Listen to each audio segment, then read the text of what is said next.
नमस्कार मंडळी, समर्थ किचनमध्ये मी अनुष्का तुमचं खूप खूप मनापासून स्वागत करते. आषाढ महिना आहे. घरामध्ये तळणीचे असंख्य प्रकार तयार केले जातात. त्यातलाच प्रकार म्हणजेच कापण्या. तर ह्या कापण्या कशा करायच्या? चला तर पाहूया. तर इथे मी हा गूळ घेतलेला आहे, किसून घेतलाय. तुम्ही याच्याऐवजी गूळ पावडर देखील घेऊ शकता. आता एका भांड्यामध्ये हा गूळ आपल्याला वितळून घ्यायचा आहे. तर इथे मी या भांड्यात गूळ काढून घेतलाय. तर इथे 1 वाटी गूळ घेतलेला आहे. तर अर्ध्यापेक्षा थोडंसं जास्त पाणी असं यामध्ये घालायचं आहे आणि पूर्ण गूळ जो आहे तो वितळून घ्यायचा आहे. आपल्याला कोणताही असा पाक तयार करून घ्यायचा नाहीये. फक्त गूळ जो आहे तो वितळवून घ्यायचा आहे.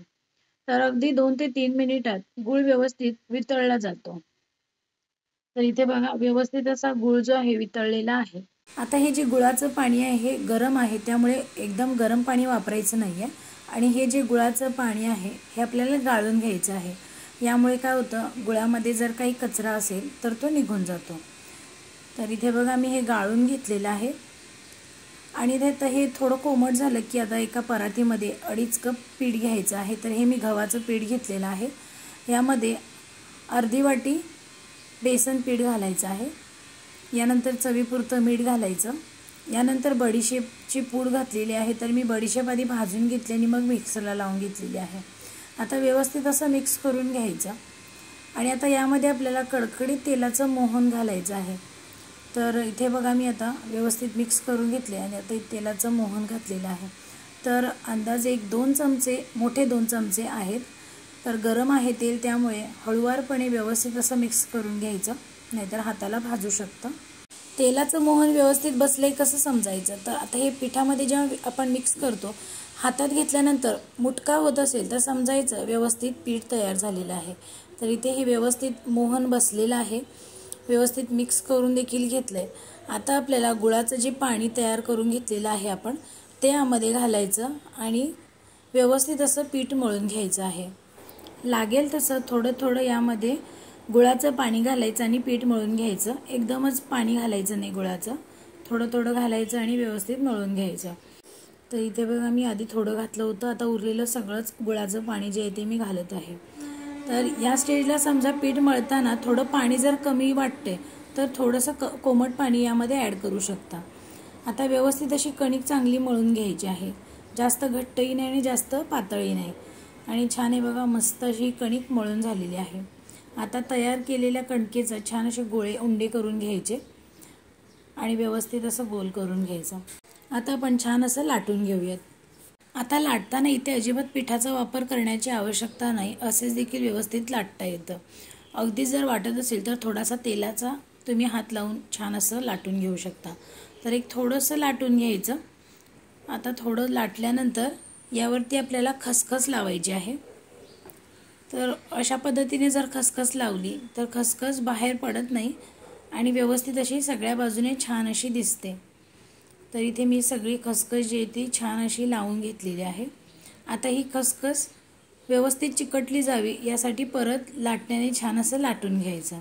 यामुळे काय होतं, व्यवस्थित खसखस जी आहे ती चिकटली जाते. तर इथे बघा मी व्यवस्थित असं लाटून घेते. तर असं आपल्याला दोन्ही बाजूने करायचं आहे. तर ही एक बाजू झाली. आता दुसऱ्या बाजूला देखील मी व्यवस्थित असं खसखस लावून घेते. तर इथे बघा खूपच छान व्यवस्थित पसरवून घ्यायचं. खसखशीमुळे कापण्या खूप सुंदर आणि चविष्ट लागतात. तर बघा इथे देखील परत एकदा छान असं प्रेस करून घ्यायचं, थोडंसं लाटून घ्यायचं. त्यामुळे तयार केलेल्या कापण्या सुरेख दिसतात देखील आणि चवीला छान लागतात. तर इथे बघा मी या लाटून घेतलेलं आहे व्यवस्थित असं. जास्त जाडही नाही आणि जास्त पातळही नाही, अशी छान लाटून घेतलेलं आहे मी. पुन्हा एकदा दोन्ही बाजूनी छान मी असं लाटून घेतलेलं आहे, म्हणजे खसखस जे आहे ते अजिबात खाली पडणार नाही. तर दोन्ही बाजूने छान असं लाटून घेतले, हलकंसं प्रेस करून घेतलेलं आहे. आता चाकूच्या सहाय्याने कट करून घ्यायचं आहे. तर कापण्या करत आहोत तर लहान किंवा मोठ्या आकारामध्ये तुम्ही त्या कापण्या कट करून घेऊ शकता. इथे मी या संपूर्ण कापण्या ज्या आहेत त्या छान अशा कट करून घेते. आमच्या इकडे गावी अशा पद्धतीचे प्रकार जास्त केले जातात, कारण ह्या वेळेला भाताची पेरणी झालेली असते आणि कामं शेतातली थोडं कमी प्रमाण असतं आणि त्यामुळे छान असे तळणीचे पदार्थ, शिवाय नॉनव्हेजचे पदार्थ तयार करून छान असा त्याचा आस्वाद घेतला जातो. आता कडेला जे वेगवेगळ्या आकाराचे जे कट झालेले आहेत तर ते काढून घ्यायचे, म्हणजे कापण्या सगळ्या एकसारख्या अशा दिसतात. तर इथे मी व्यवस्थित छान अशा कापण्या कट करून घेतलेल्या आहेत आणि गॅसवरती तेल गरम करण्यासाठी ठेवलेलं आहे, ते गरम होतंय. आता आपण छान अशा ह्या कापण्या तळून घेऊयात. तर इथे बघा, जास्त जाडही नाही आणि जास्त पातळही नाही, अशी छान अशी कापणी तयार झालेली आहे.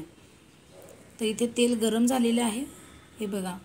तर आता आपण सगळ्या ज्या कापण्या आहेत त्यामध्ये एक एक एक एक सोडून व्यवस्थित अशा छान तळून घ्यायच्या. गॅसची फ्लेम कापण्या तळताना मीडियम फ्लेमच ठेवायची, हाय फ्लेम ठेवायची नाही, कारण यामध्ये आपण गूळ वापरलेला आहे. तर त्यामुळे कापण्या जास्त काळसर रंग होऊ शकतो आणि आतला भाग कच्चाच राहू शकतो. त्यामुळं मीडियम फ्लेमवरती व्यवस्थित अशा छान तळून घ्यायच्या. तर इथे बघा, हलकासा रंग आलेला आहे. अजून 1 मिनिटभरानंतर मी काढते. तर बघा किती सुंदर रंग आलेला आहे आणि खसखस देखील तेलामध्ये जास्त पडलेली नाही आहे. तर बघा, मस्त अशा कापण्या तयार झाल्यात. तर उरलेल्या सगळ्या कापण्या ज्या आहेत त्या मी छान कट करून व्यवस्थित अशा तळून घेतलेल्या आहेत. तर बघा, व्यवस्थित अशा छान तयार झालेल्या आहेत. तर मस्त अशा खाण्यासाठी आषाढ स्पेशल कापण्या खाण्यासाठी तयार झाल्यात. अशाच नवनवीन आणि चटपटीत रेसिपीज पाहण्यासाठी समर्थ किचनला लाईक, शेअर आणि सबस्क्राईब करा. पुन्हा भेटू एका नवीन चटकदार रेसिपीसह. तोपर्यंत मस्त खा आणि आनंदी रहा. धन्यवाद.